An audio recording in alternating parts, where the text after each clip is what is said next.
Selamat pagi, selamat siang, selamat sore, selamat malam. Bertemu lagi dengan saya di channel YouTube ini.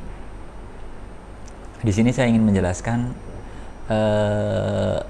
hampir semua orang di masa pandemi ini, apalagi di daerah-daerah tertentu yang masih mengalami pembatasan sosial berskala besar, pasti memiliki waktu luang yang lebih banyak dari biasanya. Mungkin karena pekerjaannya itu dikerjakan dari rumah atau work from home, atau misalnya rekan-rekan, anak-anak, adik-adik yang masih sekolah dan melaksanakan sekolah secara online di rumah. Pastinya teman-teman memiliki waktu luang yang jauh lebih banyak dari sebelumnya, karena ada keterbatasan mobilitas. Misalnya biasanya meluangkan waktu untuk kegiatan bersama di luar rumah, misalnya ke kafe, ke rumah makan, atau misalnya ke mall dan semacamnya, dan sekarang ini tidak bisa dilaksanakan. Lalu tips apa yang sebaiknya kita lakukan supaya kita bisa memanfaatkan waktu luang yang berlebih tersebut?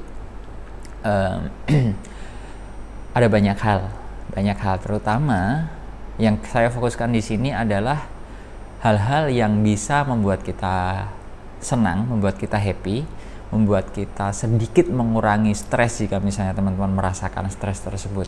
Jadi mulai saat ini teman-teman silahkan menggali potensi diri teman-teman, kesenangan teman-teman, hobi teman-teman. Lakukanlah yang pasti yang produktif, yang kalian suka. Andaikan misalnya bisa menghasilkan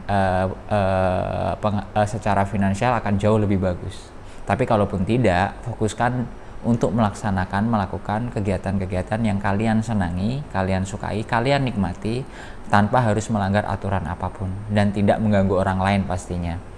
Selanjutnya, jika misalnya teman-teman ini memiliki ide untuk mencoba hal baru, keterampilan yang mungkin tidak terlalu disukai, tapi kalian percaya bahwa hal tersebut itu bisa bermanfaat untuk di kemudian hari. Contohnya seperti saya saat ini.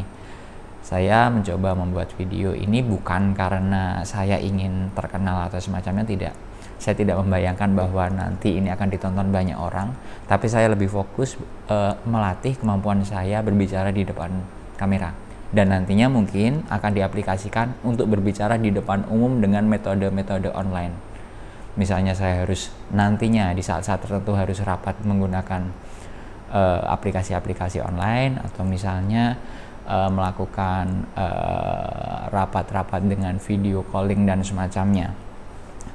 Lalu mungkin ada hal-hal atau keterampilan-keterampilan lain yang mungkin bisa teman-teman pelajari. Contohnya misalnya teman-teman bisa belajar mengetik menggunakan aplikasi latihan, atau misalnya teman-teman bisa belajar mulai berlatih alat musik misalnya, atau misalnya keterampilan-keterampilan lain yang teman-teman bisa manfaatkan di kemudian hari, mungkin akan mendukung karir, pekerjaan, sekolah teman-teman, atau paling tidak teman-teman bisa mengisi waktu luang yang jika tidak digunakan dengan baik bisa kontraproduktif atau malah menimbulkan gangguan-gangguan psikis. Mungkin jika teman-teman sudah mulai merasakan ketidakstabilan emosi, mudah marah, mudah tersinggung, ada tips terakhir mungkin. Gunakanlah tenaga teman-teman. Berolahraga. Mulai dengan hidup yang sehat, misalnya jogging tiap pagi, atau melakukan rutinitas olahraga tanpa beban, home workout. Mungkin kalau teman-teman punya akses internet, bisa mencari di YouTube atau di artikel-artikel lain, pasti kalian menemukan banyak hal yang bisa dilakukan. Mungkin itu saja yang bisa saya sampaikan saat ini. Selamat malam, selamat sore, selamat siang, selamat pagi. Terima kasih.